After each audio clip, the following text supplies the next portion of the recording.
right, guys. Music Universal Language Podcast. This is the 18th episode. Welcome to the podcast, longtime friend, Mr. George Sowl. What's up, man? JP, it's good to see you. It's good to be with you, brother. Good to see you, man. JP, I forgot about that. Justice of Peace. Yeah. Shit, I only you thought would I, call me I that. thought I'd hit you with that just to see if you remember. Yeah, it's been a while. Which I got another friend, John Petty. I call him JP, so it's confusing as shit. All right. Yeah, there we go. But right on. So you in Monterey right now, huh? Yep. Monterey, California. Looks nice and sunny. Yeah, gets its fog, but You get the it's coastal. nice coastal town. Normally a very beautiful place to live. Obviously not outside too much right now, but great place. Got the wharfs. There are wharfs, wharf rats. There's all kinds of stuff. Right up. Well, yeah, so I was saying in the intro, we've known each other pretty much since I've known your brother. Started coming over and hanging out. I don't know, fucking middle school. And then later we kind of reconnected, playing some music when I was in Northern California. But we could go as far back as, when you what was, some of the first music that inspired you, or when you really got into an instrument. I know you're on your brother's episode, Sam's episode, he elaborated on some of that. But what's some of your first memories of music? Can you remember? Yeah, he did. My very first memories are similar to his. My parents, especially my dad, were big into music, and it was kind of just a nightly routine. We had a piano that my aunt had played piano growing up, and then she moved maybe to Portland or just at that time maybe Minneapolis, and I think my grandmother didn't want it anymore, but she didn't want to get rid of it, so my parents held on to it. So having that piano in our living room always interested me, and Cool. When we'd be listening to music and I could recognize the piano, it would kind of get this thought process going on, but yeah, I'd say probably 2, 3, or 4. My dad used to play music for us every night, and I took a keen interest. I'd like to ask about what different instruments were, even probably like at 4 years old, like what makes kidding. that sound, what's that sound? Right on. Was it easy kind of like to recognize piano? Can you remember? Because that was the one you had in the house. Say what? Like, since you had the piano in the house, you probably tapped on it. So could you like recognize that? Right, exactly. Better in the song. It's kind of like a sound. Oh. Yeah, it was a familiar sound, and being able to see and touch the instrument maybe made it kind of like form like kind of like a home row in my head. Of like, wow, this is that instrument. And Or it's like we listened to the Beatles. I'd say, which one's playing the piano? Something like that. Which Paul played it the most, didn't he? Played it the most. John did occasionally, but I think for the good stuff, it was Paul before they got Brother Billy Preston in there. Yeah, the whole Lady Madonna, that's Paul, right? I would imagine that sounds like the way he plays, yeah. Who's the dude? He was the unofficial fifth Beatle. He's on Billy Preston. Yeah, Billy Preston. Yeah, he's awesome, man. He's the real deal. Yeah, he's a good keyboard player. The Wurlitzer, organ, all kinds of stuff. And then they also did all kinds of keyboard instruments too. They'd have the melodeon, the harmonium, I think, mellotron. Mellotron's what I'm thinking of. They have all kinds of different early versions of now what's just used on synthesizers, but those kind of sounds, so they were doing it up. Right. And that way, back then you had to do it like through keys or like maybe like a analog synthesizer. Exactly. So, so what, when did you actually start playing piano? Was it, did you just start messing around yourself, or? I did, in probably at about 3 years old, and then my mom had a friend who taught piano, and I think in a place like Beloit, I'd imagine in some places, rich kids could start taking violin or piano at 4, because they're being groomed to be some kind of, protege. Yeah, exactly. But in most places, I don't think a lot of people want to start giving lessons that young, because it's a lot of times like just babysitting. I mean, you can't really hold a kid's interest that long. But she's my Yeah, that's mom's really friend, young. and Sorry. so she gave me lessons. A half hour a week, starting when I was 4. Believe it or not, That's crazy, it dude. is crazy. It is nuts to think about now. And I guess at 4 years old, so you were just doing the basic nursery rhyme stuff at first, and obviously, because I mean, I took piano lessons at 8, so that's half my age. Yeah, and that's young too. She reminded me of this a couple years back. My mom's friend Nancy. She I think the first maybe could have been month, or I don't know. We didn't even open up the top of the piano. She made me learn how to count. So she'd make me Oh, tap the closed key guard of the piano, you know, 1 and 2 and 1 and 2 and rest or something like that. She made me learn those signs. So wow. yeah, I think that's why rhythms always come pretty naturally to me because it was actually instilled in me before I actually learned how to play any instruments. And that's like some pretty serious discipline for a 4-year-old, because you're like, It is, open the especially key. rampant Open. ADHD. You're like, I already played it when I was at home. Why won't you let me touch it? Exactly. So would you guys have like a baby grand or? No, just an upright. Oh, okay, right on, cool. I Yeah. can't remember, but so did you like stick with it for how long did you keep playing? Like started at 4. Wow. Took lessons till I was, I think, 14, and I quit when I got into high school. And Yeah. And what?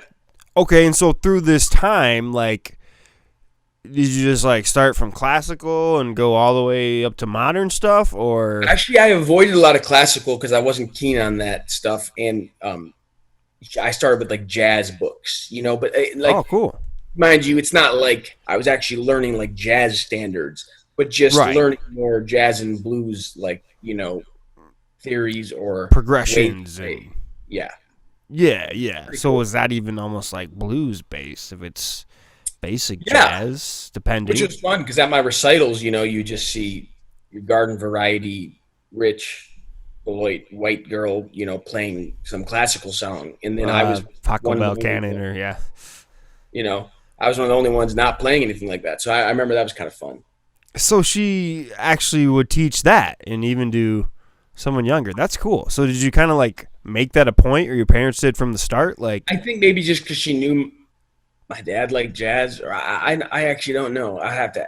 I don't know. I think maybe me and my mom sat down with her. She said, "What do you want to do?" And I was like, "Well, I'll do this." I can't remember.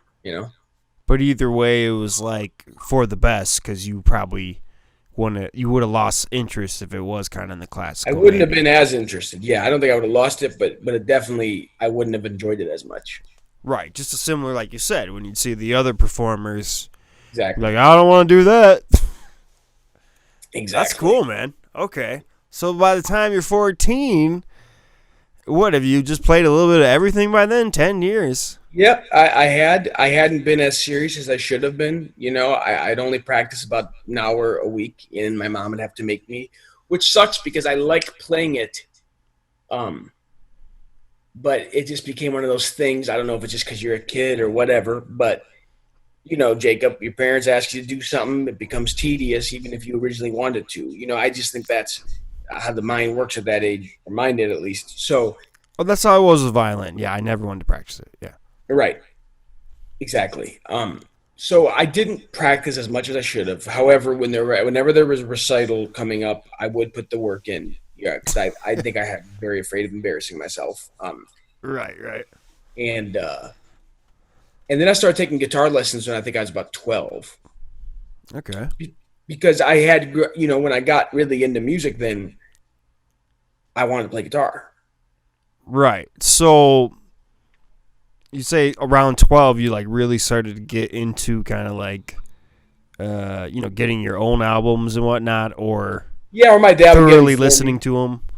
Yeah, my dad would get them for me. Well, I wasn't quite like Sam, where I was exploring all kinds of shit, but like a Hendrix compilation album, or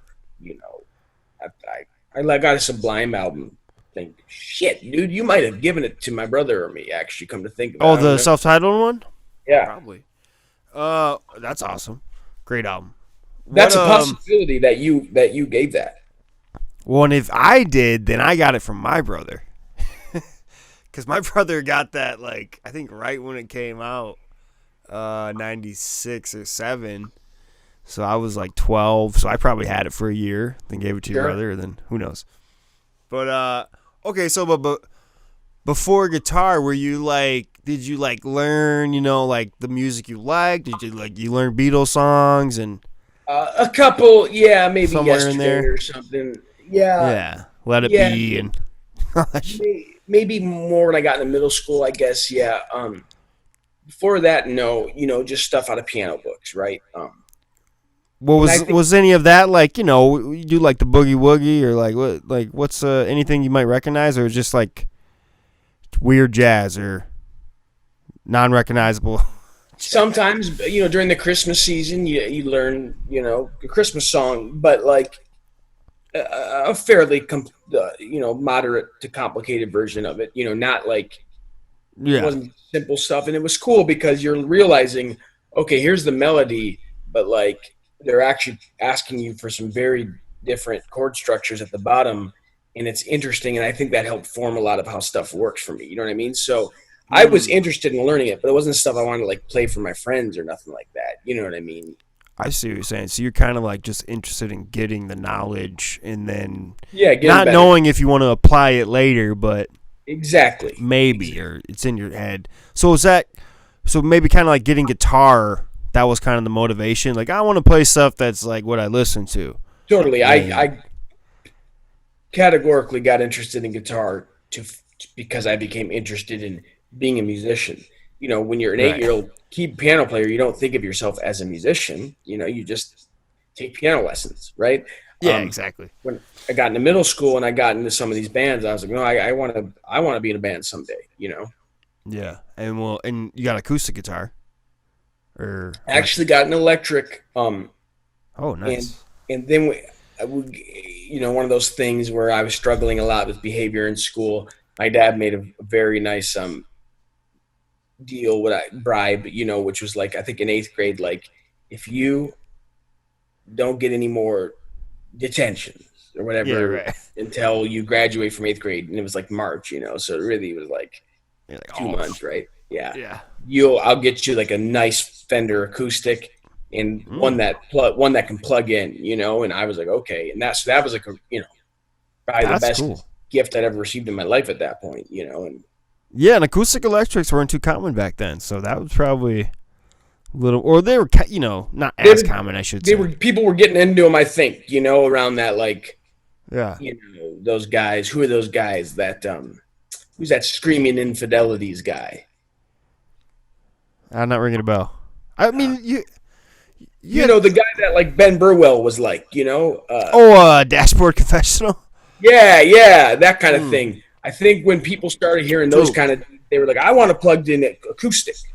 Well, and it's like in all the like '90s grunge guys who like did the acoustic stuff, they all had like homemade, pickups or whatever. Not homemade, but like they didn't buy the Customer. guitar that way, obviously, and you could like Yeah, see it like on the stage or what have you. So, exactly.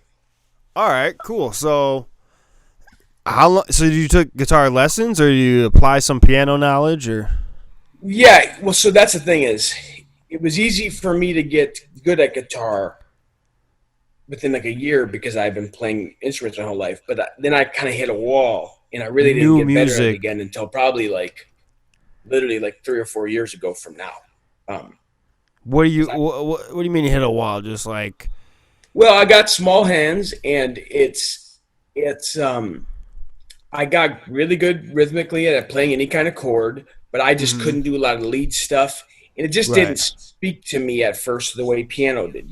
Piano um, was easy for me. Like it never was difficult. Guitar Right. was not as natural. Hmm.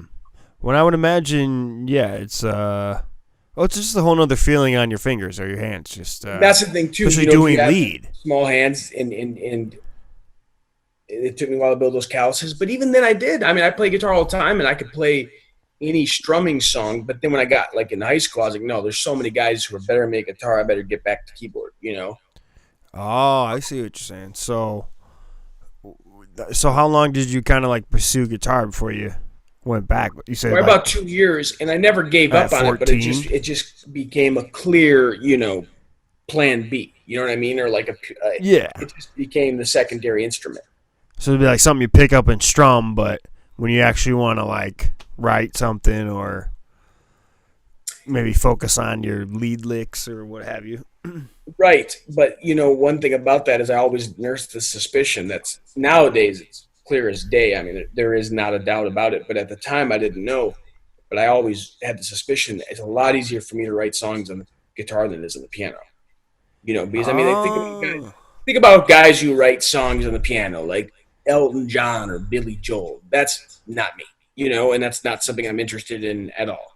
And so it's like I But always you, like, man, like it's easy for me to be creative, but I'm not good at it. So, if I want to join a band, I'll be a keyboardist. And so I think maybe it was hard for me to kind of find my musical identity for a while, if that makes sense, or just like yeah. my home. And I Right. still think to this day, I mean, and I've gotten in the last 3 or 4 years, I don't play keyboard nearly as much. I play probably guitar about an hour a day. It's really been a focus of mine just to get good at it. And Nice. so if I was starting my own band now, I'd play guitar. Oh, I'd play cool. by rhythm, or a kind of guitar where you don't need a lot of lead, and I could do stuff on keyboard. If I played in Yeah. someone else's band, I'd still probably play keyboard. I think that's kind of what it is for me. It's like Right. I'm better at What? keyboard, but guitar is what it feels right to me. It's almost like keys are like, yeah, something you can show off your lead skills or you can kind of play anything. And then Sure. guitar is almost like that's where you need that kind of like, I don't know, just the strumming of the chord progressions to bring you a melody while writing. Even though it's like I could see you doing like a Beatles thing on the piano. Yeah, maybe But or maybe five throughout a lifetime, right? But I mean, it's yeah. I've written some songs on. I've come up with ideas, but just do you think it's naturally just easier to sing and write while strumming a guitar? Because it's almost as you're not doing all those in between notes as much as you would naturally do on piano, the walk ups and the yeah. I see. For me, I don't even want to say it's easier for every. It's just easier for me. It's just more yeah. natural for me, and it might just be my preferences of what I like. Like I'm just saying, Could be like the tone of it. say And the, what? it could just be like how the tone of the guitar resonates with your own voice or the voice you hear in your head, sort of thing. It very well could. Yeah, I think it could be that too. Completely different, you know, piano Totally, guitar tone. Even though they go totally. great together. Right. And I tend to get drawn more towards music where piano or keyboards are used as a tones Company, as like a feeling setter or an accompaniment or as like mm, an ancillary instrument. I right? don't tend to love stuff where piano is the focus. And I that's why I like electric piano, like just added in or organ, but I don't like it as the sole focus as much. So you're not the type that like listens to like Billy Joel all day or at any time or Elton John. Like you always liked it as more something in the back. Yeah. The fucking Skinner had a great key player, man. Leonard Skinner. Well, they had about 20 guys, so I've never been able to keep track how many Well, guys the they had. original, I think it was two, but and then the band obviously they're double keyboard and organ. The band. Oh, the band. Yeah, I sorry, I Yeah. thought yes. No, the band, and that was one that when talk about childhood. I remember a time early, like probably like in second or third grade, when my dad rented from the video store. Mm. Probably Video Watch, not Hollywood Video, but I can't say for certain. Um, the Couch Last potato. Waltz. Yeah, You know, last waltz. and, Cool. and I remember seeing that when I was like in second grade or first grade and just being in love with like that concept and oh wow, that all these famous people are there and how come they Dr. had a John. keyboardist and this guy's bouncing around playing everything, and Yeah. that kind of stuff really interested me. And Hmm. I planted some seeds about maybe being someone who can play multiple instruments. Oh, cool. So, okay, so you're like 14, beginning of high school, and everyone plays guitar, right? Right. Basically. Yeah. And you have like select drummers or what have you. And then Exactly. you convince one guitar player to play bass, basically, maybe. Right. And so you were kind of like, you play guitar too, but you're like, well, I could do keys, but even keys for a high school band almost has to be like the appropriate band. So It was difficult for me to learn how to do that. yeah, Like to be like, man, what's appropriate right now? Because we listen to a lot of Pink Floyd and stuff. I'd always think that what makes him pick a piano there and a synthesizer there and an organ there, and that no matter how good or talented or conceptual you are, that's tough for a 15-year-old to totally that learn. But with the band I wasn't in high school, I think I was able to figure some stuff out. I don't think that was my best stuff, probably because I didn't have a great keyboard. I didn't understand it, but I did some learning at that time. yeah, well, it's experience within itself, and I think just a lot of that, like knowing what to use when, I think it comes with the process of writing it. Like because obviously you can try every option of what you might play there, but like sometimes just like a feeling of like, oh, I know this would sound good with this, because I guess I think of a lot of stuff like that. Like I always think like either key, piano or organ, or I don't really do synthesizer stuff, but I love the Wurlitzer sound. Like that's awesome. Yeah, I think you and me are both a big fan of that sound. And that can go like really cool with blues and jamming stuff, and it can be mellow. Donny Hathaway, I busted you out. Yeah, no, there's all kinds of stuff you can use I think sometimes people don't even realize they're listening to a Wurlitzer sometimes if it's not used in its like most common context. When it can sound like a bass a lot too on the lower end, like it can be a bass line very similar. Go ahead. No, I was just saying it can just sound like a bass a lot. Like if you're not paying attention or you're not as familiar. For sure. And I think that was a tricky thing too, is learning when when I took piano lessons, it was all about the bass hand was active. When you're in a band, especially multiple instruments, you want to be taking up too many frequencies because the bass is already covering that. And the bass and the drums might be on a certain, in a pocket that they're in. You don't want to fuck with that really. So those are the kind of things I think I learned. I don't know if I totally figured it out, but I learned about when I was in high school. So did you guys play all throughout high school? Me and the boys, they were going, strong from when they were young. I joined up, did some stuff. I think probably when I was in ninth grade, and then I think what happened is they broke up, and they were like more punk before you joined. Yeah, very kinda... what's that, pop punk? Yeah. Sound, I think, and they had a lot of guys. I think they had they had 1, 2, 3, 4, 5. I thought they had 6 guys at one time, but they had 5 for sure. And I was just so sorry, it doesn't seem right. I didn't know it was that many. I thought you were like, but then when you, well, anyway, when you guys got back together, it was a 4-piece, right? 4-piece, and yeah. Which was the end of high school, or? That was my junior year, and so there was there was a carousel of instruments. You know what I mean? There was Whitty Ben Wickens. He was singing for them. He went back to playing drums. Seth went from playing rhythm to bass, which I know a lot of guitarists think they can do that, and they can, but that's a bigger, when you're writing music, that is a bigger change than a lot of people think, because if you're used to playing rhythm guitar and all of a sudden you're trying to find appropriate bass, concepts, that's different. Victor stayed at guitar and I stayed on, and I went to keyboard. Yeah, so I stayed at keyboard. So yeah, that was 4-piece. And we played all the way from probably the end of my junior year through the rest of high school. Hit a pretty good groove there for a while, and then kind of fizzled out, and then later on trying to make a go of it a little bit up in Minneapolis, but that was tough to do. And so by the end of high school, though, you guys were you already kind of getting into a more jam classic rock sound, or? Yeah, space rocky kind of. yeah, man, I listen to it now sometimes, and I feel like there's all kinds of influences there depending on what I think we try not to get pigeonholed into one sound too much.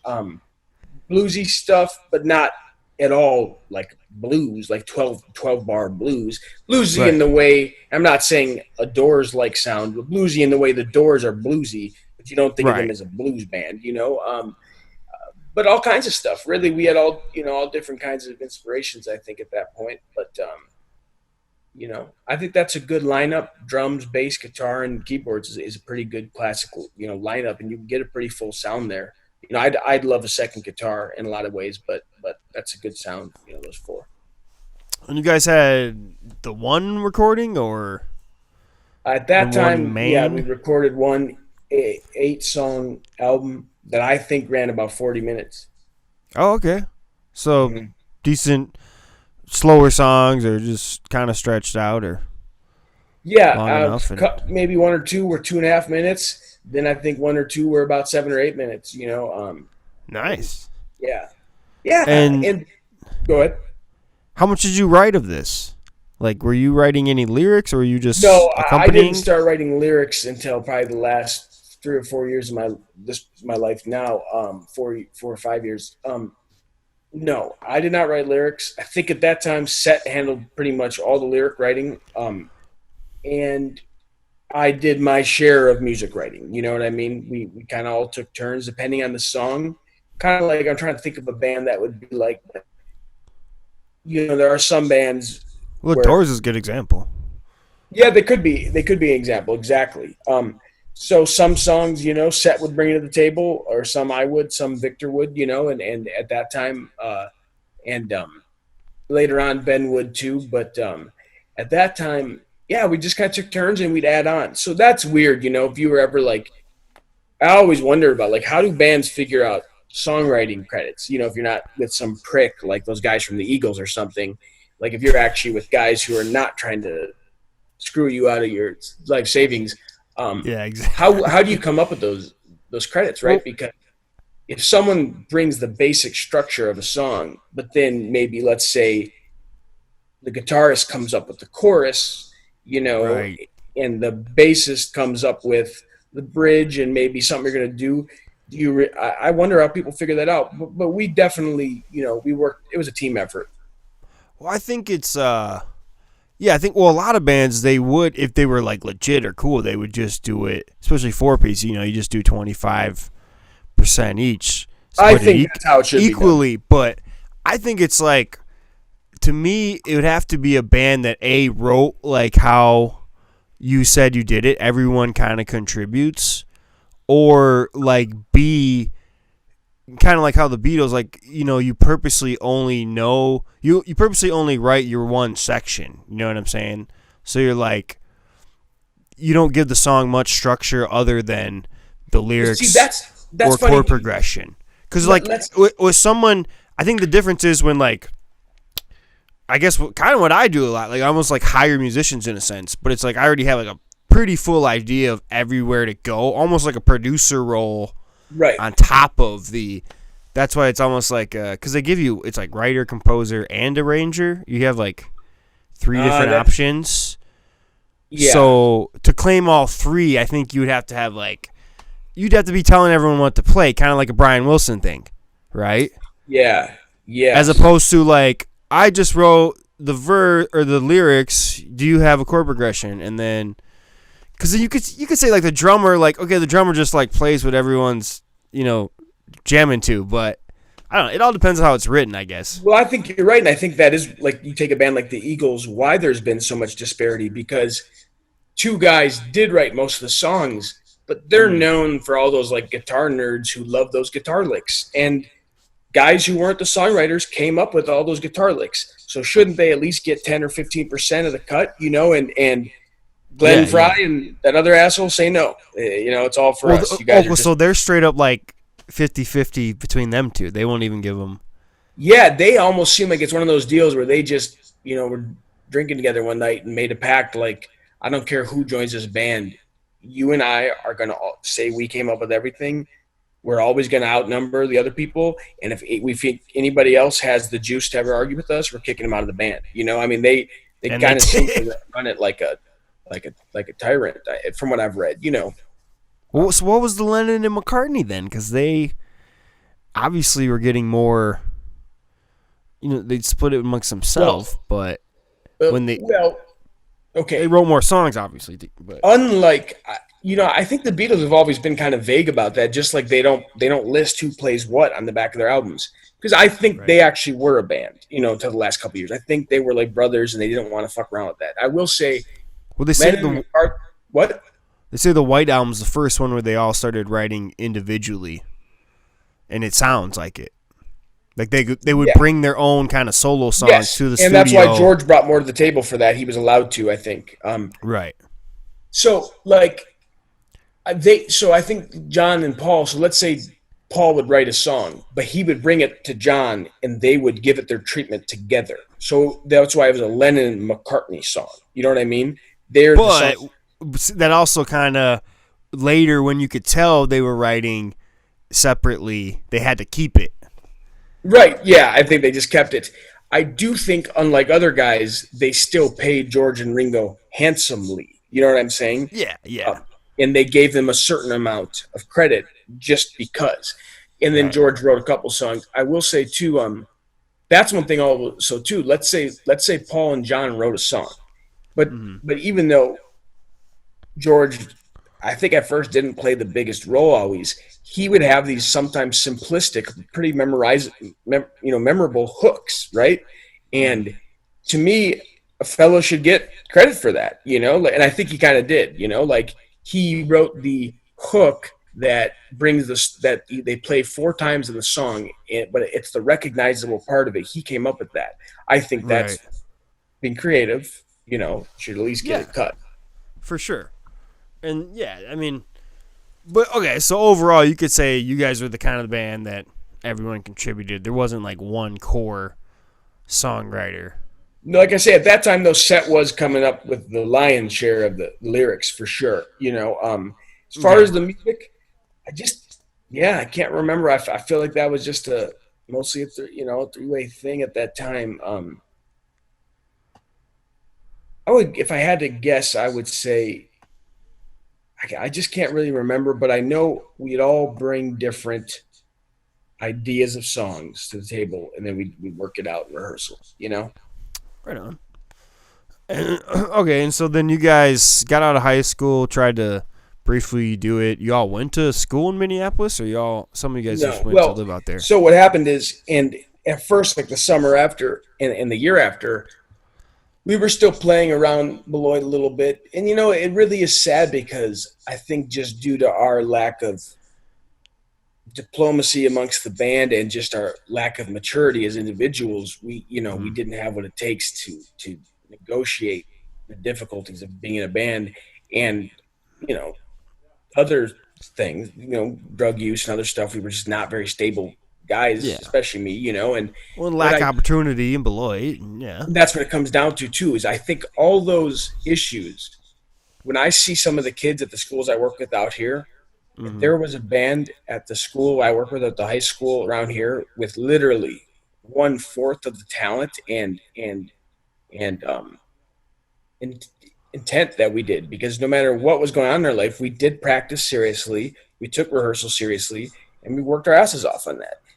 Oh, yeah. Everybody who worked at the school would be encouraging them. If it was out here, they'd be saying, hey, you can, if you're poor, we can provide you with a guitar through this program. I mean, it would be so encouraged. But not only in Beloit was it not encouraged, it was kind of looked on with disdain, almost like you're lazy, or, because you're not breaking your back on a 9-to-5, you must not be, because you don't work a 9-to-5, spend more than you earn and go home and slap your wife around, you must not be a really good man. It's kind of the Beloit mindset, and we didn't. Yeah, or even if you guys were going out and gigging the local scene, it's like, if you're not playing something we're familiar with, then what the fuck you doing? Totally. There's always some Leonard Skinner requests or something.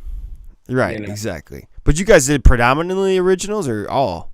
We did all originals until we would go play at some places, and it just became so apparent that it was going to be so underappreciated that if we didn't learn a couple, you know, Just to yeah. had to, which I actually think was more difficult for us than writing. Yeah. Cuz well, especially when you're into it that much and you're like, "Oh, now I got to like kind of imitate someone even if it's someone you like, you don't necessarily Yeah, it might not come as natural to you as your playing what heart's you. not into it either." Yeah.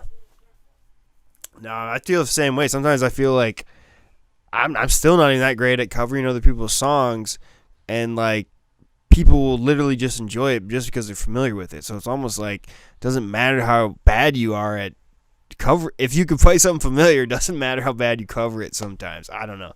Not to I say that I'm horrible. I'm saying like we're kind of saturated with that stuff, and I've seen people do bad covers, and people are like, "That's awesome." But totally, as long as they can they hear know it, and that familiarity, yeah, they're pleased. No, you're right. You're when right. it's I don't know. In some ways, I don't know. I feel like we were kind of fortunate to have any sort of music scene in our local community or high school, and that we had all these people trying to write original stuff, especially when you know how the local music scene was. Yeah, it was But impressive to look back on. yeah, and at the same, I wonder the same thing too. It's just like imagine if all the people who discouraged you like actually encouraged you and what that might have done. But at the same time, you like use it as fuel and like, I'll show them. I think we did a lot of that, but over the long haul, that's a negative source of fire. You know what I mean? It's that's not a healthy mindset to stay in for too long, and I do believe that's probably why we struggled in a lot of ways, is because we felt like, you know, I can't speak for those guys, but I don't think any four of us are guys who like fit in with the expectations of a working class mindset from a place like Wisconsin. Um, Yeah, yeah, and I think we're all pretty individualistic in our own ways, especially at that age. So I think already you're fighting that. You're fighting like, where do I fit in all this? And on top of mm-hmm. it, the one thing you're good at and that you are working hard at, just because it's different, people categorically want to deny it or say it's not going to work. Instead of say, hey, why don't you give it a try for 2 or 3 years? If it doesn't work, you start over from there. Like starting over at 21 is going to fuck you over for life. I mean, it's a concept that's so Exactly. crazy now to It's, think of, but that well, was a rarely big people just say like do what you love. It's just rare, especially when you're like thinking when you're young too, and people want to be impressionable and like, oh, I got to give you some good advice. right, Do things for money right, only. right. So, did you guys? I don't know. Have like any highlights, or was it kind of like the recording one of the We cool did things? cut an Or? album that I hadn't listened to for about probably like 7 years, and then I found it when I moved out here. I found it and I brought it out here, and then I forgot that I brought it out here, and so I Oh, think okay. about 3 or 4 years ago, I found it again when I moved from Oakland to Monterey, and I got a newer car that had a CD player. Which is funny now, but I Right. would drive to work, I'd listen to it, and I was proud of it, and I was proud of I listened to it, and I think the quality's not fantastic, but there's it's good. I mean, it's and it was all original, and it was from our hearts, and I like it. And recording that, I'd say, was a highlight. We recorded it with a guy who actually, which is funny, is he's the guy who I took guitar lessons for when I was in middle school. Oh, cool. Remember Aaron Thompson? Yeah, yeah, yeah, Her mom, Betsy, lives across the yeah. street from my parents, and she owns a framing shop downtown. I know what you're talking about. Yeah, totally. Yeah, exactly. And now it's a different kind of shop. I think they do other things, but what they have, they sell some clothes, I think, and some antiquities. But it's a frame shop, and I think the guy at the time when she was in business with was my old guitar teacher. He's a dope guy by the name of Tim Sanford. And Hmm. as a young guy, and I went to OLA, if you remember, so I was sheltered from anybody who was dope and creative, and also Yeah. just sheltered from anybody who didn't think whatever it is they think. Right, but you still like cool parents. They looking back, they were cool, but they didn't seem cool at the time. And it wasn't until we got into about high school that when they started showing us that side of themselves more. They always seemed kind of like, we didn't get to see that side of them that much when we were that young. Yeah. So Tim Sanford was definitely a different guy. Like, I didn't know my mom ever had smoked weed before in her life until I was probably 18. So, like, that's the kind of, so we didn't know that, you know what I mean? Yeah. Tim Sanford, I knew smoked weed. Like, this guy, obviously. I could tell, and Right. he was just such a nice guy. He was a fantastic guitarist. He had, one of the stories he told me that really like inspired me when I was taking lessons from him is that when he lived in LA, I think when the Red Hot Chili Peppers had lost their first guitarist, I believe, or maybe who's the great one that is the guy who wrote, they wrote all the good songs. John. John Frusciante. Yeah, And Frusciante. it was either before they got him or when he was on one of his benders and he had to go to rehab or something before he got clean. They were looking for a touring guitarist, and he interviewed with them and played. Like, he got to play, he got to perform for them, and if they would have liked him, he could have been their guy. He said they at that time they offered, just to tour with them, 2,500 a week or something, or 2,000 a week, which in the '90s ain't bad. That's $100,000 a year, and then Ain't bad right now. 90s. Yeah, so I remember thinking that, like, I've never met anybody who's even been to LA, let alone somebody who's doing shit like that. So that was pretty cool. So he did it? You say what? So did he go on tour with them? No, he did. I think They didn't I pick think him. in his personal life he was into like metal kind of stuff more, and so probably my guess now, now as an adult, I realize he probably just was a little too hard for what they were looking for. Maybe if he had toured with them back or interviewed with them in like the late '80s when they were a little more ruckus, they might have dug him. Yeah. But that's when they were getting more melodic, and he could play that way. But I think his heart was more hard stuff, So I just don't think he was a fit. Well, they always had the funk. The funk is always in there. Yeah, they always had that kind of, few white guys who could actually do that pretty good. But yeah, So, anyways, he was my guitar teacher for a couple years. Loved him. Stopped taking guitar lessons, and then I had heard he's with Betsy. He owned this shop, and my parents saw him. This is when I was like 18, or something. They saw, or 17. They saw him down at some art walk or something downtown or something, and he said, "Hey, tell George I said hi, and here's my number. You can get in touch with me, and I have a recording studio in my basement." And so, like, I was like, "Guys, we can call this guy up. He's a cool guy." And so that was a pretty fun thing. It's like this guy from my childhood, and he recorded us. He did a good job. He smoked a lot of pot, and so a couple tracks disappeared at times that, because he'd make a mistake kind of or something. It ended up being a lot longer process than we thought it would be, and it never got finished. It never got compressed or mastered or any kind of, or engineered at all or mixed really. So that's why it doesn't sound great. The recording process was good though. But you didn't get the raw tracks? You didn't get the stems? We get, well, I got them at the time? I know what that means, but we got, yes. You didn't get like the keys on their own track, the drums on their own track. I think he had that if we wanted it, like that was available, Yeah.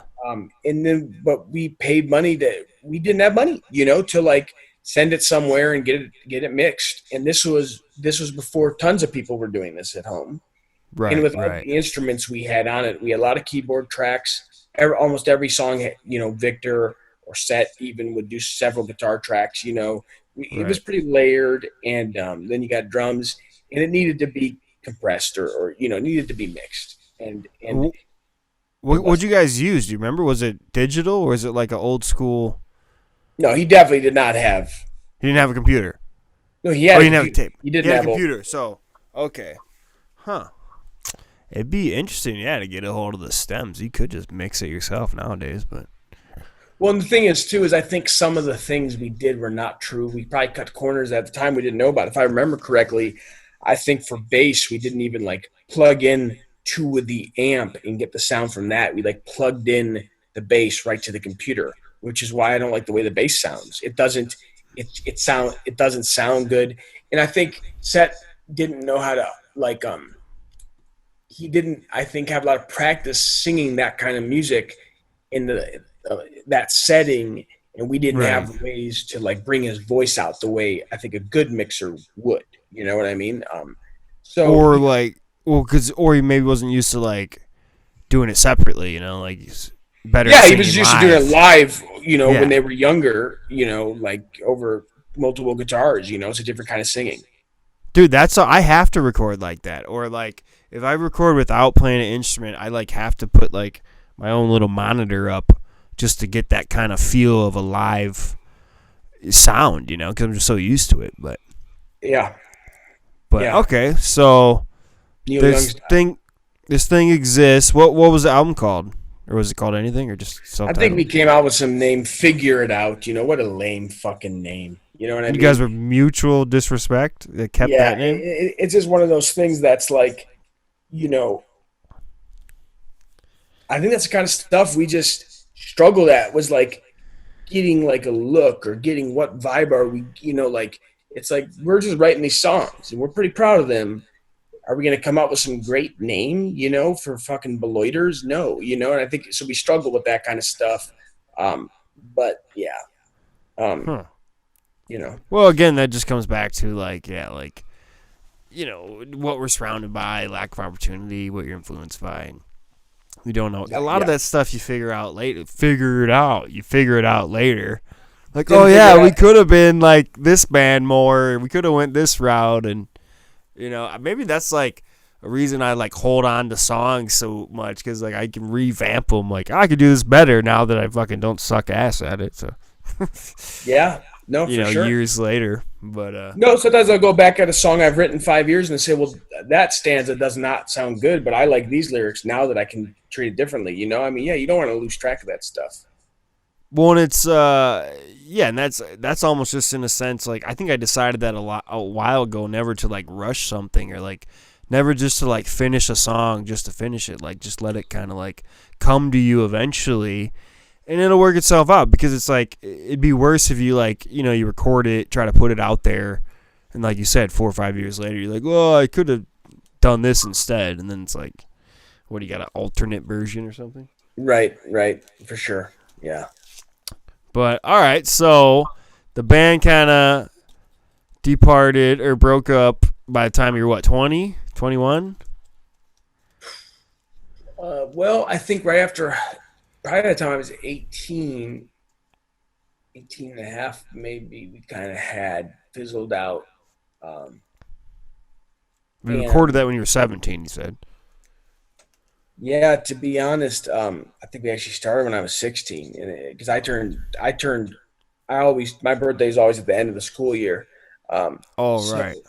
so I think we started like in late May or like the last week of school, and then we hit it going in the early summer. That was a good time. It was a good time. I have some fond memories of that time. Right Um, on. But by the time you were 19, before you were 19, it was broken up. yeah, I think we enjoyed about another 6 months of a good run. Wouldn't even call it a good run, but of trying hard, and our music was changing a lot. And my brother Eric Noonan, I don't know if you know him.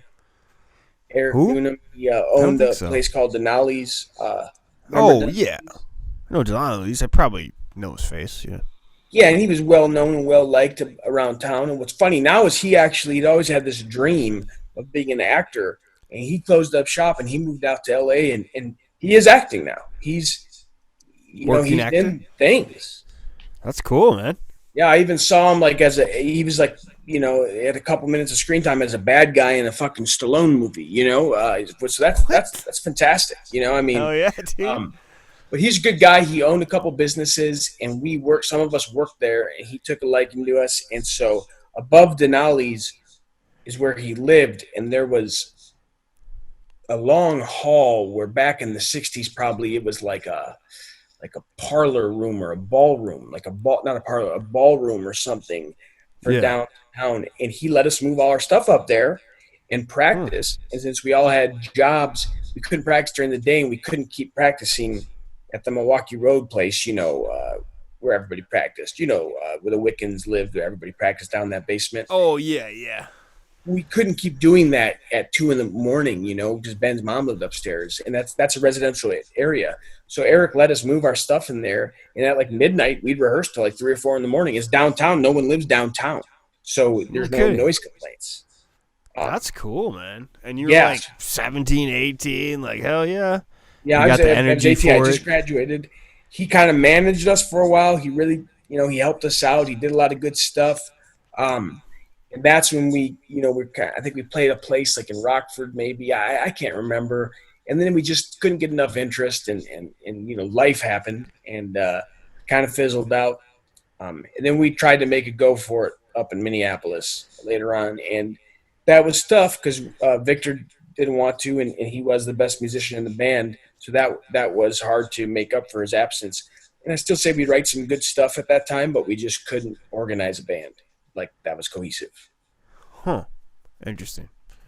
So then it kind of so that was your last, well, not your last, I guess, but I guess this is your last like band collaborative Well, effort.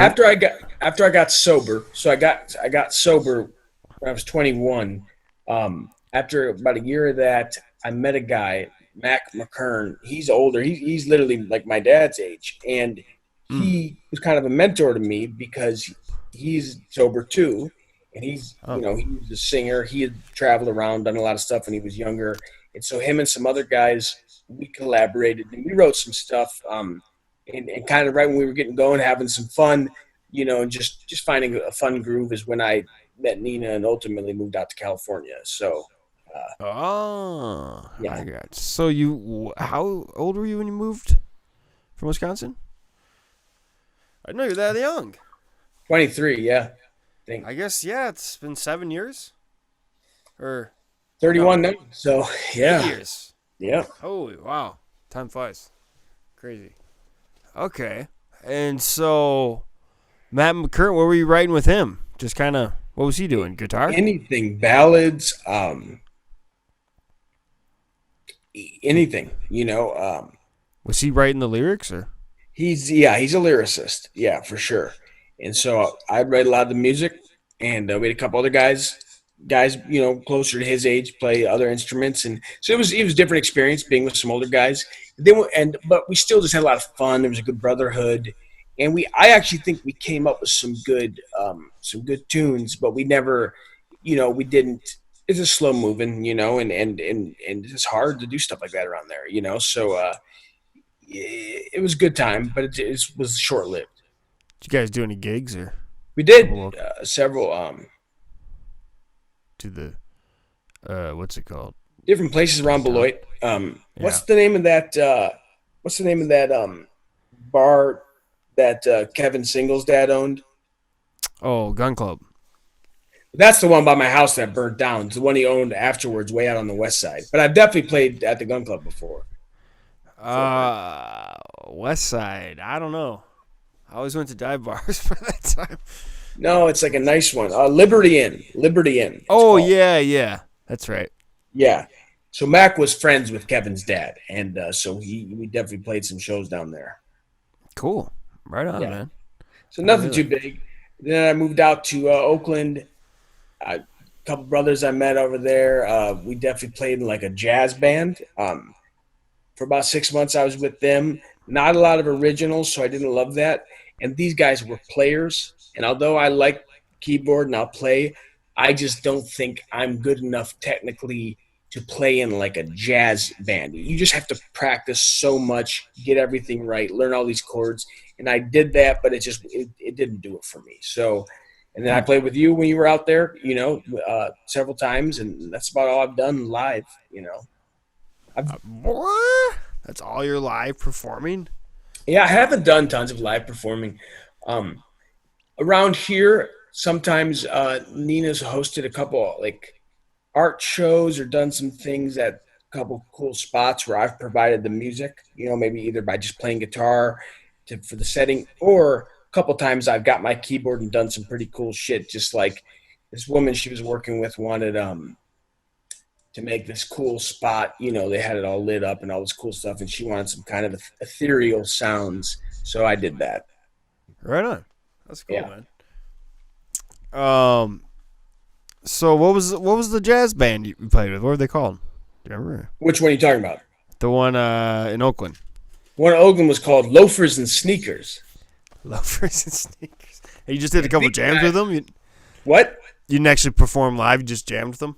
A couple times performed live. These guys were they were like probably in their 40s and 50s. Was it like big band? Like No, it was a 5-piece. I was the only white dude in the band, I mean, Right. it was an interesting experience. All could play really well. I mean, hell yeah. but I had no experience playing with a trumpet and sax before. You know what I mean? And Right. really, it was just in my apartment building. Guy lived downstairs, and I think he'd heard me playing guitar one night. He was like, "Oh, you play?" And he was like, "Yeah, it's pretty good, man." And I was like, "Well, really, I'm a keyboardist, And he's like, "Oh, we're looking for a keyboardist." So then I went in and we, What? yeah, That's cool, man. yeah. And But so you guys do a lot of anything like work. any like jazz standards recognizable or More like fun, more funky like jazzy? shit, like maybe like some Isley Brothers stuff, like with Yeah. jazz sound. No, yeah, Soul 70s, Yeah, Marvin Gaye, kinda Al sound. Green kind of. Yeah, stuff that I dig, but is not what I want to spend hours a week rehearsing to get good at. Right. Right on. Okay. And then we I think it was 2014 we kind of reconnected. And that seems long ago. Was it really that long ago? Well, I lived there in 2014 and 15, and I remember by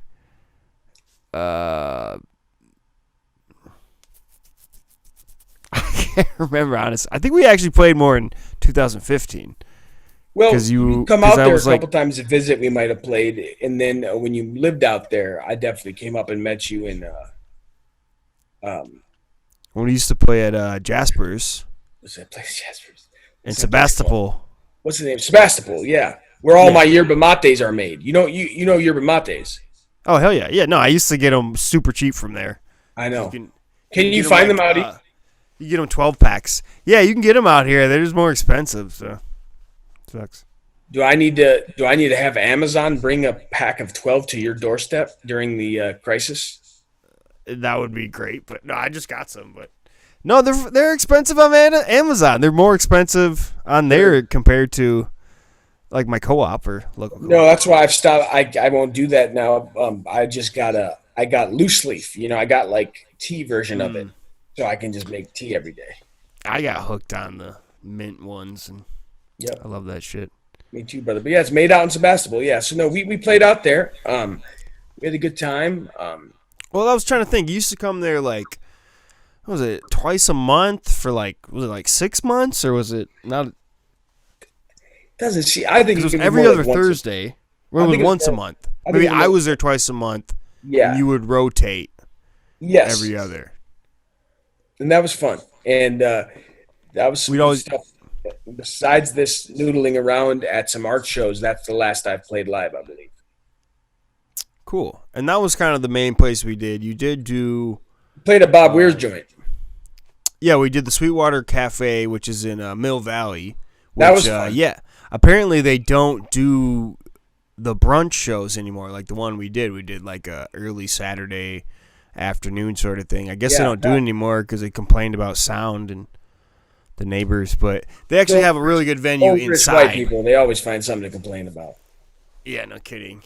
Yeah, remember we were there in like that building, like right next door was like that Hugh Freemason thing. We're like, what the fuck? Yeah, it was a weird Little creepy. place, I mean, old money, old stuff, but it was a fun time, beautiful place. We had a good time out there. Yeah, I love playing that spot, man. It's always nice outside and you get a cool crowd, good food. Yeah. But I was trying to think where else. Oh yeah, and we did that one thing where I performed at your the summer school. That was you and more your with brother. Sam. Sam set that up. Right, but it was you guys were both working a summer school. Yeah. I believe that was 2015, and then Sam set it up. So I was like writing a song with his class. Yeah. We performed. That was dope. You ended up doing you performed like one or two songs with me, but that was Yeah. pretty cool. You were on like the big old grand piano. Yeah, it's big theater, big old school theater. The kids That went was fun. nuts, Summer of camp. course. That was fun.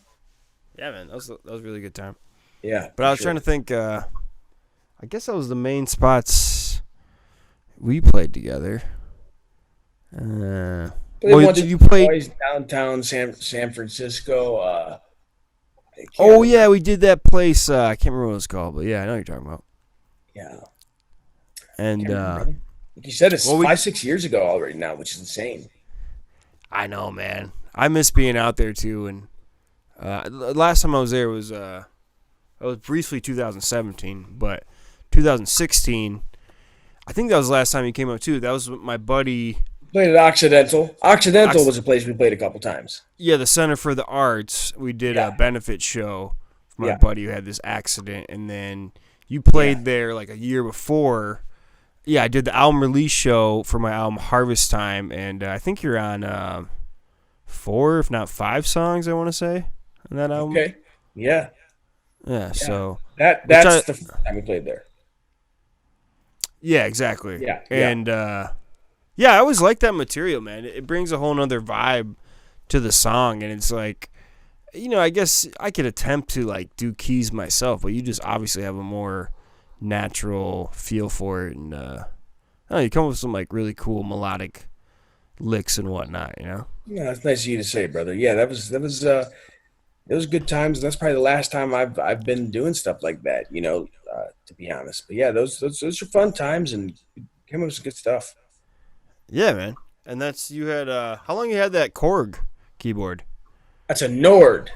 Norg, I fucked up. How long I you had that you Norg fuck keyboard? that Nord had, it was a sobriety gift from my dad. So shit, Oh, 10 years. Yeah, 10 years? Shit. 10 years, and it still plays. You take care of it, it plays perfectly. I love that thing. But like I said, I've been playing a lot more guitar lately. I got my Nord set up.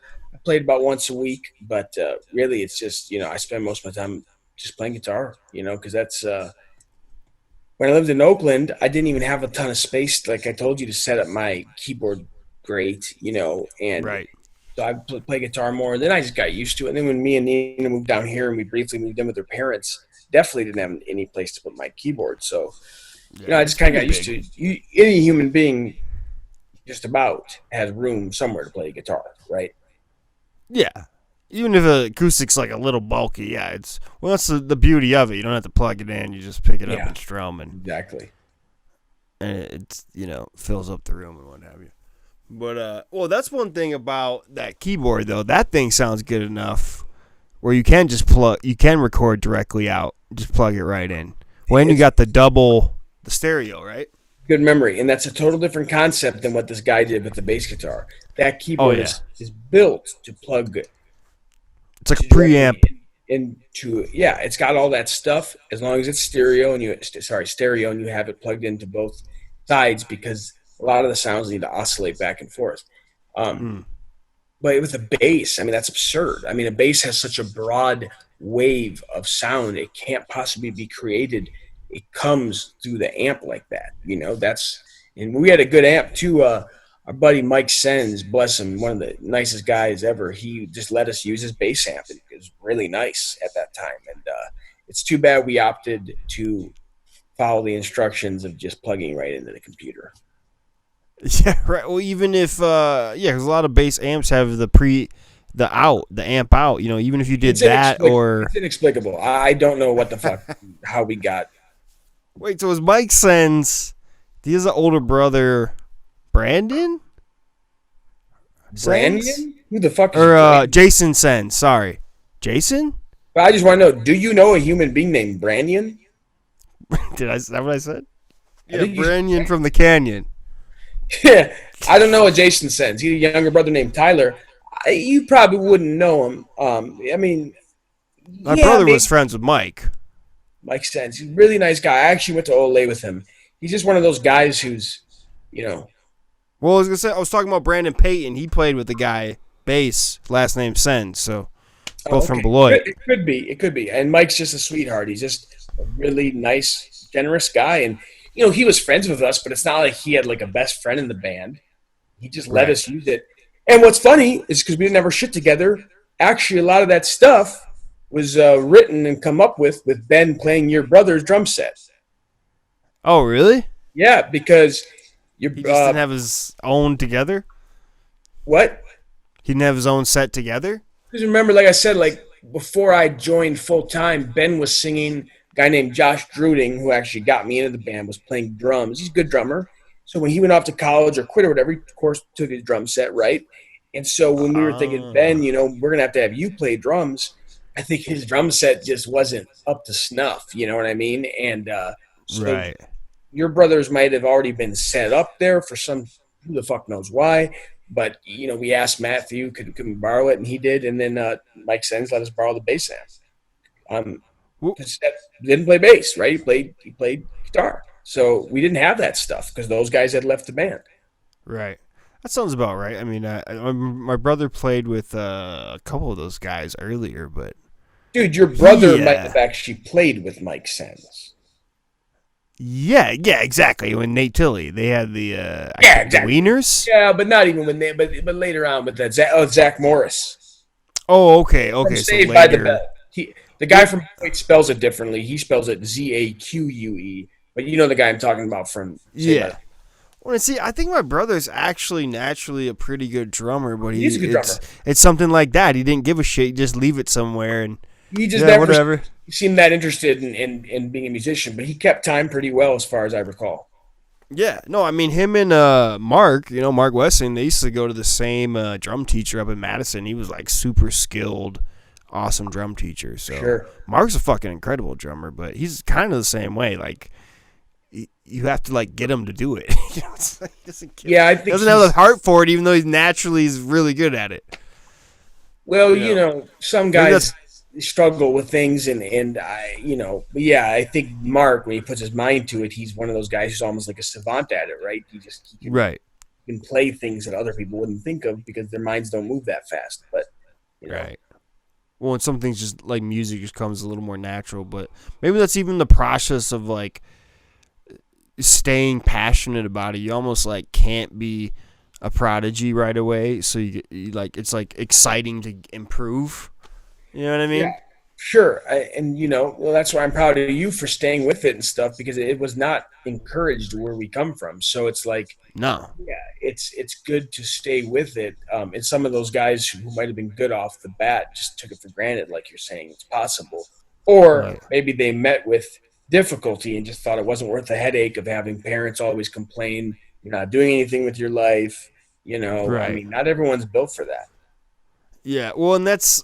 Yeah, I definitely was discouraged a lot, but I think I don't know. I think about that now. It's just kind of like I think that probably like kept me going. Wanting to get better also makes you, I don't know, feel like you're in it for the long haul more or something. But right, yeah, I think doing that with guitar has given me new energy over the last couple of years. Right, getting better, having something to get that much better at.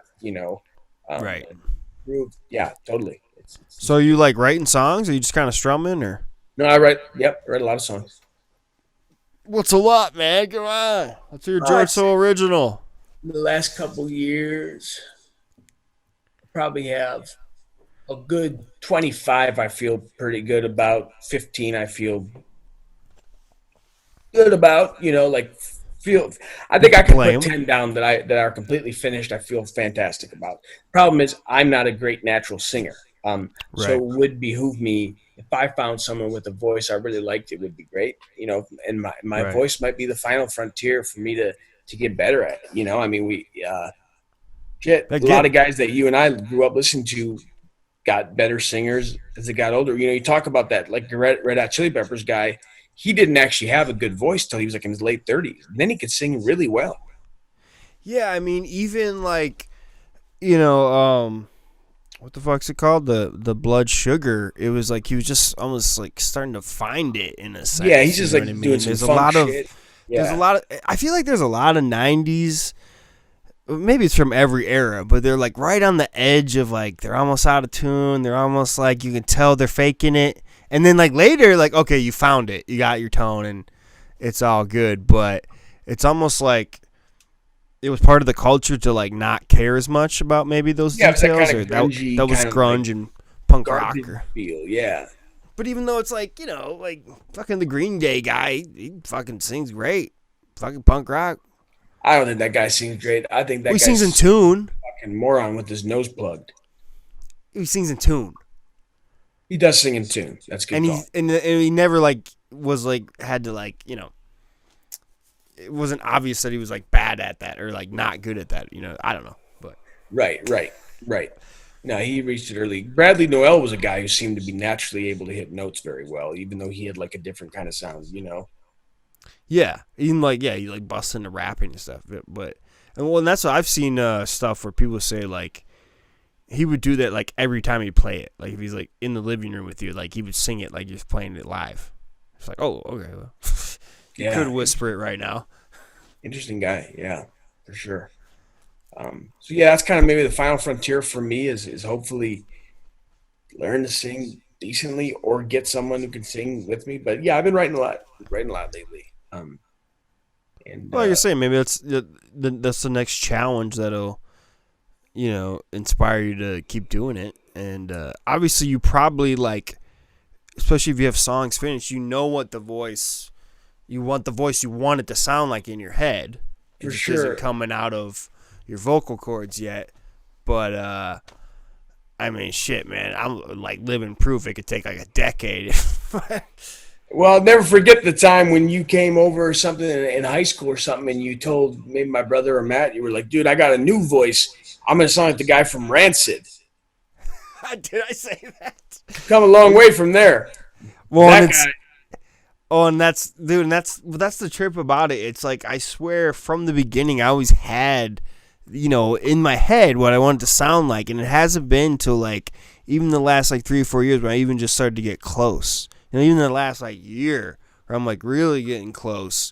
Right. And honestly, when I think that's what I loved about California. It was a really it was a great music scene. So it was like stiff competition, and like even though it's impressive to do like the one man band thing, yada yada. There's some really incredible singers and songwriters, and so it makes you want to up your game. And especially when we would do more ballady stuff, it made me like kind of search for like like a prettier voice or just even more like a melodic voice, and that was kind of like the start of starting to sing a little better and like what's in my head and dude, that's like. It started in 2007 performing live, unless you can include like Nifty or something. But Nifty. It's 7 years consistently until I started jamming with you, 7 or 8, and then it's like, okay, yeah, I'm starting to sound like what I want to sound like. It's funny how that works. I think I think it's probably like a lot of things. You keep going until you finally reach your zenith, right? And then you get old, and your voice will start to just decline in its ability. But yeah, I think there's very few people who are reaching their peak as a singer in their 20s. It's a lot to learn unless they took lessons or learned how to do it. But that's what I think a lot of musicians, myself included, struggle with, is like, I didn't just get good at piano or guitar. I learned how to play those instruments, and I still have yet to totally learn how to sing them. And I've tried. It's not easy for me. I took some singing lessons about 2 years ago. It helped a little bit, but not as much as I would have liked. I didn't stick with it. And honestly, I think the best is like you literally just have to do it all the time. Like you have to sing like while you're at home. Like it's just like you have to like get your voice just so used to projecting. Totally. And even if you don't do it for a while, you can get fucking rusty and have to start over and whatnot. But good call. Yeah, I don't know. I think it's all just like another. We're all like our own worst critics and all want to be the hardest on ourselves, and especially trying to learn something new. And then it's hard to almost like apply the theory you already know and try to translate it to like vocal tones. For or sure. But. Well, and especially I think it's like if you took an athlete who was good at one sport and told him to learn one he's never played, he or she would probably be pretty impatient with themselves because they're used to being really good at one thing. It's like they expect themselves to be good at the other one, But that's the thing. Michael Jordan went to minor league. Right, exactly. So I'm definitely at the A team. I mean the single A. I'm in the minor leagues right now. And it's just one of those things that, yeah, I got to be patient. Not just going to happen overnight, but I just haven't made the progress I had hoped. But like you said, still working on it. Well, it's like it's funny because even what you said about like Anthony Kiedis, it's like I feel like, I mean, maybe you can relate. Like, as I've improved as a musician and a singer, it's like I start to like hear more flaws in like old music I used to love, and I can almost like, and like you just said, you could hear like when he started singing more clearer, in like early 2000s For as sure. compared to mid 90s, and when you were young and first heard it, you just loved it. You didn't think about any of that shit, Absolutely. and then it's There are a even with lot the of in Beatles, between notes. Yeah, no, absolutely. There's a lot of in in between between notes, the notes. syllables, Yeah. right? Yep. Speak, sorry. Exactly. Yeah, I hear that all the time now, and it's not trying to be nitpicky. It's just like, wow. Or one thing I find I hear too is even on recordings, guitars being slightly out of tune. To a point where you think, how did someone not catch that? You know what I mean? Or like you said, did they catch it and they don't mind the sound? But it's like there's definitely, I love Neil Young. I've heard a lot of Neil Young recordings where you know, one of their guitars is slightly, the E string or the B string is definitely slightly out of tune. But Well, nobody. and I think that was even more common too. Like they didn't have tuners, and like I know there's I think it's like this Bill. There's plenty of examples, but the one I'm thinking of is this Bill Hicks album, if you're familiar. Mhm. And I was sitting there picking it with my buddy Nate actually, and we were trying to figure it out. And they're like, since they didn't tune to a tuner, they're literally like in between two keys. Yeah, They're for like sure. sharp on one and flat on another because they all just tune to whoever hit the note. So it's For like sure. E almost sharp or something, or E almost flat. Or there's no E Yeah, sharp. What am I saying? if they're smart back then, they should have tuned to a piano, right? That they knew was in tune, or an organ or something that has a lot better chance of staying in tune. But that's not That's the always an go-to, option. And right? I think some people do it for their vocal range too. I think some people feel like if they tune their guitar to an E flat, they sing more natural a half step down. So I Oh, definitely. I think some people just do that. Well, and that can be like even someone cannot even know, like a producer can like recognize that and be like, oh, you're singing flat in E, so let's just drop it. Sure. Yeah, It's a big part of it. for Yeah, it's sure. all about finding your voice and the musical journey, man. Yeah, no doubt. So you think that's next? You just kind of focusing on improving guitar, maybe eventually singing, or Yeah, I'm that's the getting future? confident in myself at guitar enough now where um, I'm confident.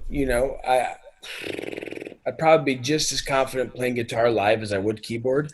Again, I wouldn't be as good, right? Like keyboard's more natural to me. I've played it a lot longer, but I'm just as comfortable playing it. Because I play guitar so much now, I'm very comfortable with it. And I mean, Mm-hmm. you think about a lot of guys who are just average guitarists, but they're extremely comfortable with it. You know what I mean? And that's Yeah, all you got to be. And they can pick it up, but they don't think about it. the other thing about it. So I'm there. I'm there right at this point. Last year or so, and I'm very 2 years maybe. I'm very happy about that. And next would be singing, or like I said, if I find someone whose voice I think is really good, and doesn't want to do covers and is into the stuff I like writing, that could be an avenue as well. So yeah, that's what the next step. I work a 9 to 5 right now. That is Right. not conducive to being a musician. Right. So that's something that I'm coming to terms with. And so we'll see what the next step is. I'd like to have that resolved when I take that next step. I'd like to feel good about singing, whether it's myself or somebody else. So are you writing like full compositions, or kind of like chord progressions with the lyrics, or Yeah, maybe full. like I could put and you like come with like a lick over it, or doing some your own lead, or Yeah, I mean, kinda in the back of your mind. yeah, for sure. I definitely have more chops on the guitar than I used to. I mean, I just try to think of somebody who I'd like it to sound like, but it's tough. But like, or I could, but yeah, lead is tough. I don't think I have lead in me. I don't think I have that kind of juice, whether it's lead guitar or anything. I think people who play, who are not a band leader but are the lead guitarist or something. It's a certain kind of like persona, I think, or personality or mindset that I don't think comes super natural to me. Soloing and stuff is not very natural to me, even on keyboard. It's just not. Right. But More like the arrangement in the arrangement's very natural to me. Putting some sounds in is too, so that's all good. Yeah, and keyboard I can always add that too. Dude, you should just get like some type of recording app or something, man. Just make it little demos. That Plug your probably piano. You can put piano parts on it. yeah. But when I do record these songs, I want them to sound good too, and I'm not very technically proficient, so that's the thing too. Is like Well, even just enough to like. get a Well, demo. I mean, yeah, a demo just to like. Like maybe you already have a song where it's like you have an acoustic chord progression. And you're like, this would sound great with a piano, and you already know what it would sound like. But like just to hear it in a That's a great somewhat point. real way. I don't know, because yeah, I mean obviously you gotta kind of take the demos as they are, and naturally you get better at it. Right. But No, that's a good call, Goopy. I'm in agreement with you on that one for sure. I think it'd be cool to hear that shit, man. Honestly. Well, maybe this summer, whenever I do quit my job, you will be hearing some of that stuff. Oh hell yeah!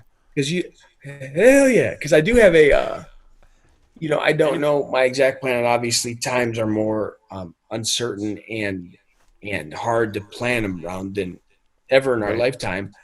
right. But whenever I do go beyond working a job like this, I would like to take some time off to be a musician because I have found that I'm not, besides writing songs and playing privately and like getting better at instruments just through practicing, I'm not naturally good at being a musician if I'm working. I'm just not. Oh I yeah, have to throw my all into it. So I'm I'm the same way, 31 man. now, so I think I got to give it a try, maybe for a year or something without working a lot. Right. No, that's the way to do it. I mean, especially if you're trying to write original stuff, man, you gotta just like really embrace it. I mean, I used to kind of like use the angst of the job I didn't like to like motivate me to write songs, but like overall, it's just like, man, I can't. The lifestyle just gets to you, and like just the freedom, and like you might get a sentence, a thought for in a song, and what you're in the middle of doing whatever of a work day, and you're like, For God damn sure. it, I can't grab my guitar. So No, you're right. And it's those are also supposed to be the best songs. But sorry, what? no, it's also I work for a school district, so it's like Mm, it's hard for me to like envision myself keeping up with what I do now, and then what am I gonna be playing down like at bars? Some of my right. lyrics probably aren't in line with what a school district might want to put out there. Stuff like it's just hard for me to snap back and forth between these kind of personas we have to play when we work in modern Mm, day, enterprise. right. So it's just I think I got to get kind of away from that sooner or later and just be myself and be a Right. musician. Easier Well, said than and honestly, I've said this before. Like a lot of the ways I'm able to make a living at it, I had to kind of compromise and do almost like a 50% covers thing, or the one man band thing allows me to. It's like a little extra something done. to like do it. So in a sense, I'm almost trying to get back to the original goal is like you want to be known for your originals. You want to be a real artist, and like I guess I do have that in a sense, but another sense, I almost have equally as many shows where you're like background music and people are saying play something familiar. What's the So one? Freebird, play Freebird. Yeah. Or yeah, what's exactly. and see the thing is I would and I wouldn't mind doing some of that stuff to supplement income, like you said, but never when I'm already working. You know what I mean? Like it would be so Oh exhausting. right. Finish a week of work and then go play for a bunch of slack jawed yokels from fucking standards that they like. That would be exhausting. But if I wasn't already working 9 to 5, I might say, yeah, I got a paying gig, and I'll play This is all whatever. I do. Yeah. No, You know, that's literally it. That's why it is the compromise. It's like, well, I could have worse jobs, right? but I have to do this, but then I've done it so much that I'm like, okay, like, can I get to a point where I'm playing gigs where it's for people who just want to see you and like, that's your only job, that's like another goal, like again, Right. another musical thing. So, I mean, I'm grateful to do what I am, but obviously, yeah, like you don't always want to play for the slack jaw local yokels who You're right. want to hear. Yeah, it's all the same shit around here. And it's just like, I don't know. People, it's just so funny because it's like people request stuff. It's like you hear it on every classic rock station, like in the country. You can hear it. It's on like every jukebox. You go to any karaoke, that's all you hear, and then they want to hear it again when you're. It's like, how much can you hear the same shit? It's a certain kind of mindset, and it's also just even if it's one you've. Sometimes it's like, okay, let me remember or try to figure out how to play that, so it's not going to sound great. If it's something you've rehearsed, it might sound good, and they might like your spin on it. But chances are they're not going to like our spin on a song that they love. They will like it, but it's not going to be as good. So why? Right. It's kind of like, yeah, why should I'm not good at playing someone else's songs, and that's why I didn't want to stay with that jazz group too long. It's just like there are so many guys who can just go play keyboard technically better than me. This is not using my strengths. You know what I mean? And know the criteria already, and exactly. They don't have a creative bone in their body. They don't want to. They're happy doing that. They should be doing that, not me. So. Yeah, and it just comes back to like what you're into it, what you're in it for, why you're pursuing music in the first place, and obviously, man, you've been playing music. I didn't realize you started that young, but you've been playing for a really long time, and you had the pretty big influence growing up with good music. But Yeah, I was thinking about this too. Like developing an ear for music, because a lot of people will learn from tabs or whatever. I've always learned from ear if I was learning a song I like. You know what I mean? And I was thinking about when, I was thinking about doing the show with you. I was thinking about, man, where'd that come from?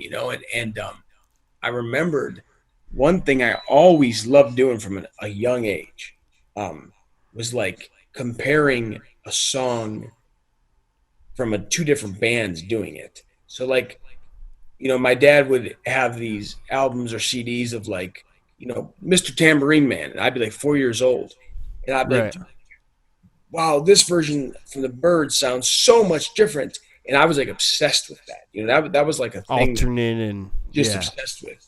Dad, are there any other songs you have another version of? And that became like a thing. So I think, that's you asked earlier. My first memory, that's actually some of my first memories is comparing songs.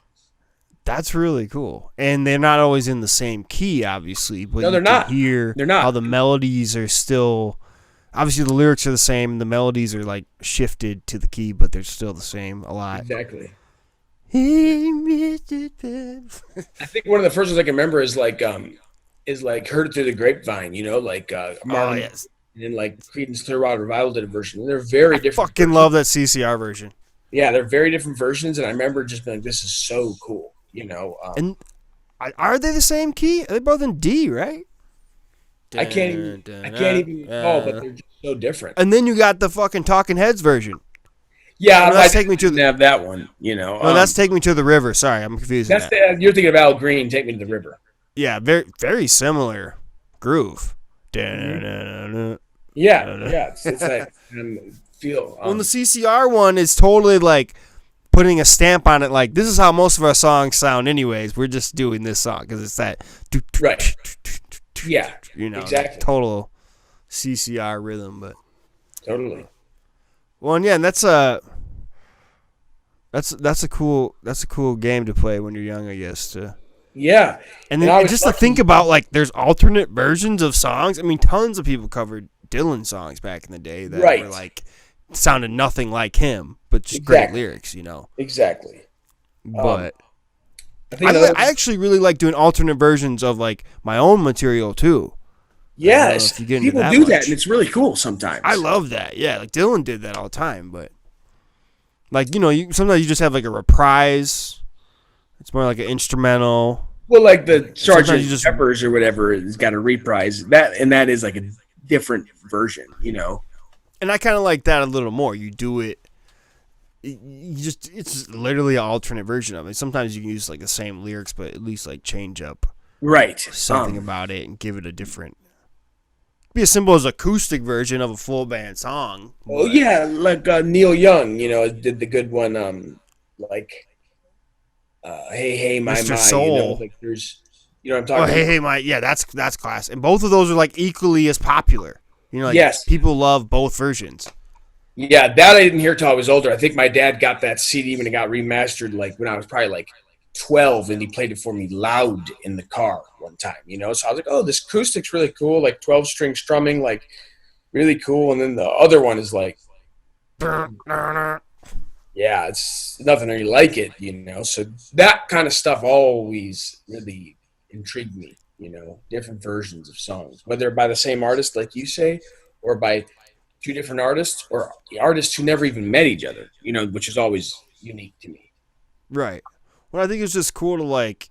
It's just music is so much freedom in itself, especially when it comes to writing, and then it's just like, it just makes it even more like limitless. Yeah, it does. To like, oh, we could just like put a different spin on it or do it this way, and Sure. you know, there's so many ways to put out the song. You know, and if you're just sticking to lyrics and melody, there's limitless ways to do it, infinite ways. Put it in the ether. Absolutely. Absolutely. Well, Yeah. shit, man. Time always flies on here. We're having a good time, boy. Boy, I tell you, I don't know if you've noticed, but since this shelter in place thing has been in place, I have been stunned for me of how fast time is going. I'm I know, like, right? do you feel that too? Well, it's like, dude, I'm going balls to the wall and like work, like shit I've been thinking about for years. But it's like, yeah, like it's like, oh, it's the fucking weekend again. Like what? Like that literally has happened in the last 2 or 3 weeks. Like, oh, another week went by because I haven't worked since March 15th. The last show I was supposed to do was supposed to be St. Patty's Day, and they canceled it. That's right when everything started closing around here. Yeah. Yeah. Well, And around so yeah, now it's April 11th or 12th. So. Yeah, it's a month. 4 weeks. Yeah, so that's been interesting to me. I swear sometimes, man, I think there's some guys somewhere turning up the second dials. You know, I think there's like a automated clock because sometimes a month goes by and I'm like, man, that was at like halftime. You know what I mean? Like those are at Right. 30-second minutes because that month flew by so fucking fast. It's unbelievable. You know, I mean, it's It's just. all an illusion, man. Well, and it's also I hope you guys are just staying safe and doing okay, and you know this too shall pass. But send some good yeah. vibes out into the ether, man, because people need it right now. Send some good vibes Well, out, it was great talking to you, man. and send my love to your family. You know, Allegra, and you know, tell Nina said hi, and yeah, anytime, brother. Let's stay in touch. You know, let me For know when sure. this is ready to be viewed. I'm sure my parents will want to watch it. Cool. Well, stay safe, man. Stay healthy. Good seeing you. You too, amigo. Love you, brother. We'll talk soon. I love you too, man. All right. Have a good Take one. care. See you around. Peace.